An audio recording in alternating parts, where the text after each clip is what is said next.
Okay, it's going to be another classic ROH review. This is going to be a review of the 5th year festival, NYC. So for the 5th anniversary for ROH, they had this festival where they made all these stops around the country. The last 2 stops were actually in England, in the UK. So, but, you know, I guess technically you can call this the 5th anniversary show. Usually for the anniversary shows after this, they most of them were in New York City. So yeah, man. So this show took place on February 16th, 2007. The show was pretty much built around Joe versus Morishima, and a pretty underwhelming undercard here. I think Bryan Danielson's not being there his presence was definitely missed. So let's start off the show.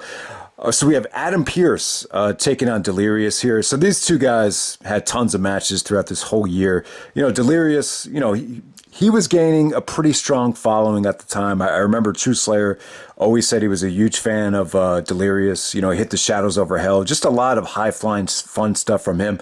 At this time, Adam Pearce was more of like a comedic heel. You know, he could really get some good heat if he wanted it, but for the most part, this is before Pearce started cutting really serious promos. And it kind of got me thinking, like, if Adam Pearce ever turns heel in WWE, like, I'd just like to see a more serious heel side to him. So that could be really fun to watch down the road. I really do think, like, if there's one guy in the WWE that can bring CM Punk back and that should actually do something with CM Punk when he does come back, I think it's Adam Pearce, given their history in Chicago and everything. So it'll be really be interesting to see how that plays out once things get back to normal. But yeah. So here we go to the next match. We have Sara Del Rey teaming up with Allison Danger to take on Alexa Thatcher and Daizee Haze. So at this time, Daizee and Lacey were actually feuding. So Lacey came out and, started brawling with Daizee Haze, and both of them, went backstage. So Alexa Thatcher's at a disadvantage. Sara Del Rey hit her butterfly suplex to get the victory there. So yeah, this was nice, short and sweet. I know one of the complaints about the women in Ring of Honor has been, they never really got enough time. But with this combination right here, I think it went the perfect amount of time. Like I think if this had went 5 minutes longer, it would have been 5 minutes too long. So I thought the booking decision was actually perfect for this one. The ROH women, it was a mixed bag. It was hit or miss. Sometimes it was all right. Other times I felt like it was just kind of like a match that after intermission you would come back to, and it just felt like an extended bathroom break. But yeah, man, the women were okay in Ring of Honor. I didn't hate them. I just didn't love them. All right. So next up, we have Xavier making a surprise appearance here to take on Jack Evans, Jimmy Jacobs, and Shingo, they actually started promoting Shingo as part of Dragon Gate USA at the time. So this was a 4-way fray, but it was an elimination match. And Xavier came out to a pretty decent reaction. We're still not that far removed from him being ROH champion at the time. I think if he had made the appearance now, it's just not a lot of people would have remembered him. But rest in peace to Xavier. It's pretty well documented that he passed away recently. But yeah, man, this is an elimination match. It came down to actually Shingo and Jack Evans. Really good stuff between them. A lot of high-flying stuff from Jack Evans. Shingo looked good here. He actually got the nice feel-good victory here. So huge win for Shingo. At this time, Shingo wasn't really, what he would become over the years. I just feel like he had a really, by himself, he had an extended stay in the United States. And, he just really got a lot better, when you look at the end of 06 to, his very last match at Good Times, Great Memories against Morishima. You could just see the improvement, show by show. But yeah, big win for Shingo over Jack Evans. Pretty entertaining, four-way fray right there. All right, next up you have BJ Whitmer taking on Brent Albright in a Tables Are Legal match. So as soon as friggin' BJ Whitmer comes out to pose, Brent Albright is giving BJ the flare bump through a table, and it's just like, holy shit, like, how do they get all these tables? Like, they must have had a Black Friday sale with all these wooden tables. I mean, they had a lot of them out there. They had maybe 10 tables that they went through here. But with a match like this, as far as table bumps go, I'm a big fan of them, but they just have to be like, I don't know. I love the TLC 2 match. I love the TLC matches, but I like the table bumps when you don't expect it coming, or when you don't see it coming. The first ever table bump, or announced table bump, I think, in the WWF was Brent and Diesel. And with that bump right there, like, you didn't really see it coming. So I like the table bumps when they're not expected. With this, it's like an oversaturation of table spots right here. But hey, the crowd liked it. BJ Whitmer. This was pretty cool for BJ because, let's face it, he's not, your typical like New York guy. So for New York City to be really, embracing BJ Whitmer as a tough son of a bitch, it really came off good for him. It really built BJ up quite nicely, for the Jimmy Jacobs Steel Cage match coming up. But Albright was pretty over here. They just did some nasty table bumps. I would just say, entertainment wise, it was fun. But it's just, like a match like this, I can't say I was just crazy about it, though. I really can't. But, some of the exploders that BJ did through a table came off great. Albright just did some devastating stuff. If you love table bumps, you love the match. But if you're like me and you only want to see them sporadically and, on special occasion, the match might make you a little bit nauseous to a degree. So move on from there. Next up, you have Matt Sydal and Christopher Daniels, the tag team champions, taking on Austin Aries and Roderick Strong. So, the last show I reviewed was the 4th anniversary show. And, this is very similar to that main event. Instead of AJ, you're getting Christopher Daniels. So, the Matt Sydal, teaming up with Daniels, who has a huge history with AJ Styles. So maybe that's why they chose to team Matt Sydal and Christopher Daniels up together. I'm not sure exactly why they did it, but they did win the tag team championships. It was actually the Briscoes that dethroned them the next week, I believe, in Chicago. And that's what kind of started the Briscoes' historic and probably the best tag team championship reign in Ring of Honor history right there. Yeah, so Aries and Strong are trying to win the belts back here. This match was more about the booking than the wrestling. Austin Aries at the time, it seemed like a lot of the fans were a little bit lukewarm on Aries. Maybe a lot of it had to do with the Austin Star gimmick appearing in TNA. But there was just a lot of botches here that I think were done on purpose. Aries was he had a lot of ankle injuries, or a lot of ankle problems, a lot of issues with his ribs in late 2006. A lot of, Aries fought through a lot of injuries. But in this match right here, really selling the ankle. He just couldn't really get it going in terms of, any explosive offense. So Roderick really had to kind of carry the match.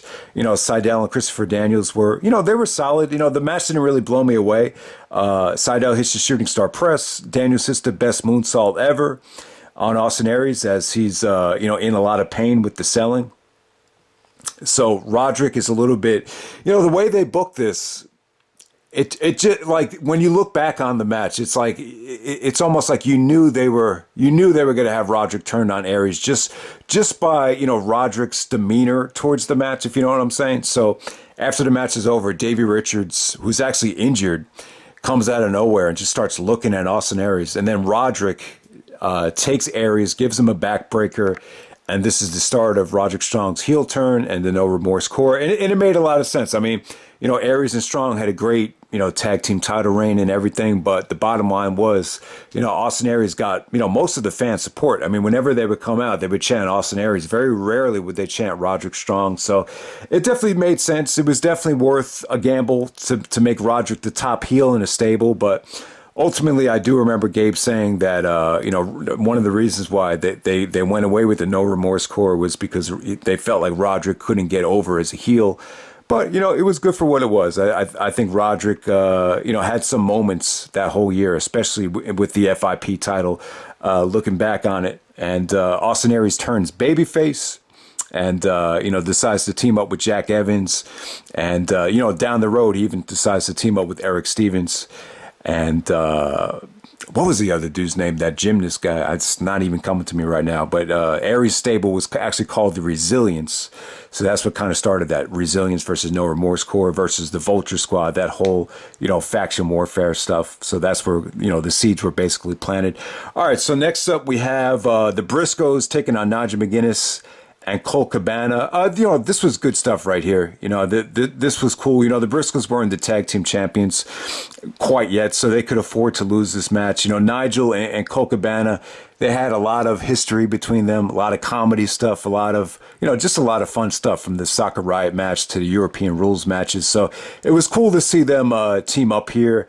And very rarely would you see, Nigel or Bryan Danielson go up against the Briscoes, who are, you could definitely argue them as their Mount Rushmore Ring of Honor. So definitely came off great here. The Briscoes look crisp, athletic. Nigel, was pretty stiff here. You just saw a nice mix of serious athleticism and just a touch of comedy here. And I just thought it came off great. Nigel got the big victory here with the jawbreaker lariat on Jay Briscoe, but this was refreshing stuff. I really enjoyed it while it lasted.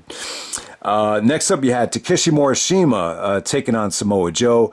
So this is Joe's farewell tour. It was very emotional.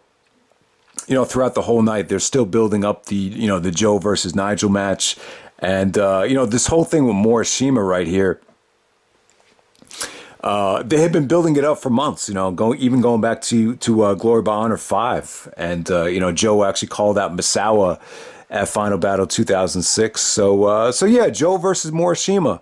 It was, this is a great matchup. Definitely the match of the night. I'll definitely say this about the match. I don't think I've ever seen a match with two guys carrying this much body fat, this much weight, that are able to move, this agile or this, athletically. It's really a sight to see two overweight guys really deliver this type of an athletic match. It flowed beautifully here. Whenever you think of, two guys, pushing over 300 pounds, you would expect the match to be very slow, very lethargic, very boring, but it was the total opposite here. It was just great stuff. Now, like, a lot of people do compare this to the Kabashi match.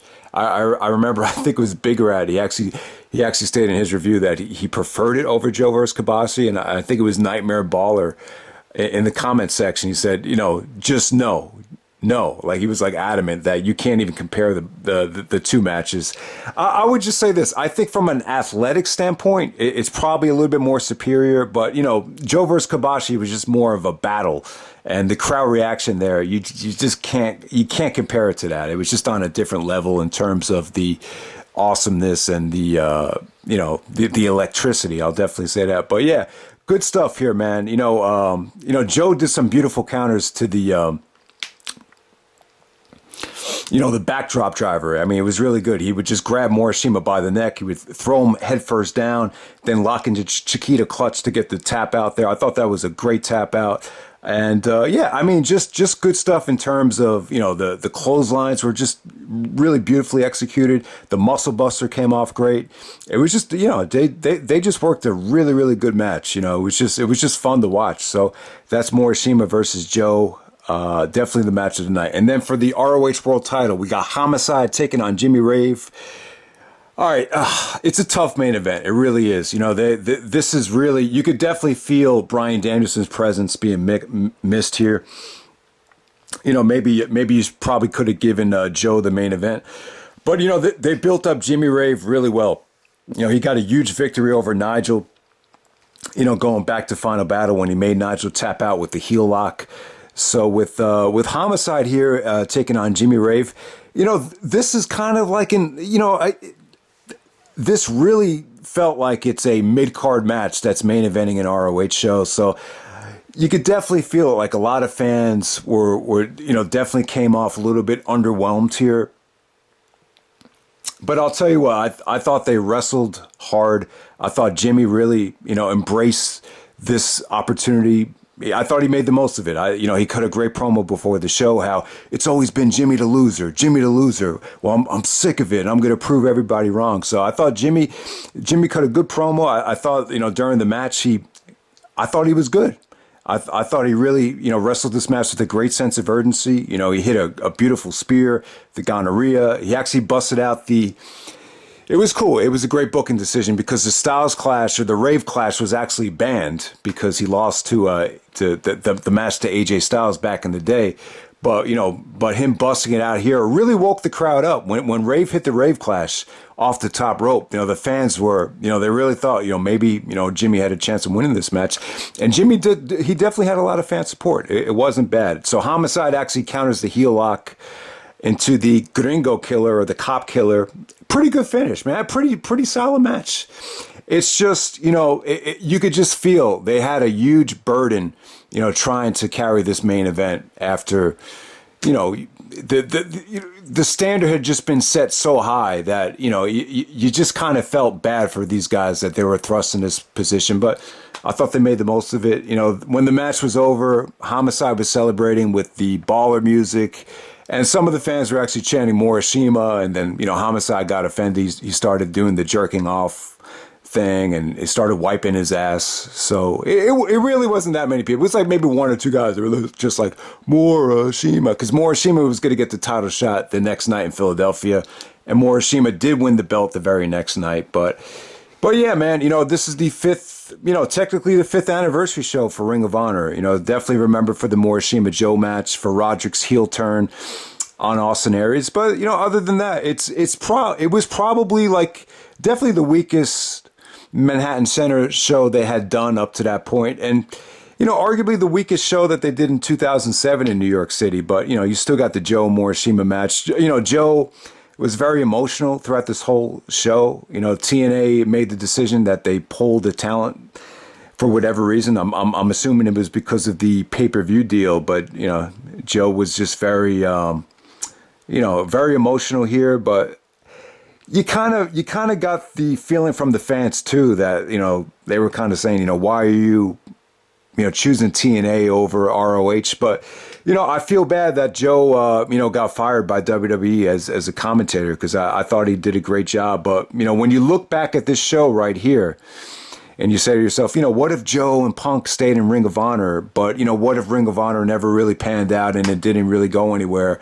It's when you look back on it, it's like, yeah, maybe Joe made the right decision sticking with TNA, which led him going to WWE. Because, maybe you could argue that Joe's made so much money and saved up so much money that him getting fired now as a commentator, maybe it won't really affect him that much. I'm sure he probably can't live the life of Riley where he could go on expensive vacations. But, I mean, Joe's probably in a position right now where he's probably okay because of, the mainstream success with TNA and WWE. But at that time, if Joe said, oh, fuck it, I'm just going to stay with Ring of Honor and ride this thing out, like there's no guarantees. It's just such an unknown in terms of, how successful will Ring of Honor be, so I'm secure financially. So, when you see what just happened to Joe, you feel good that Joe, had the opportunity to go to TNA and cash in on that Panda Energy money. And, eventually that probably led him to, signing with the WWE, years down the road. So this is something to think about. It's just kind of funny how that happened. But yeah, if you haven't seen this show, definitely check out Joe versus Morishima. Really an underrated classic, and I'm out. All right.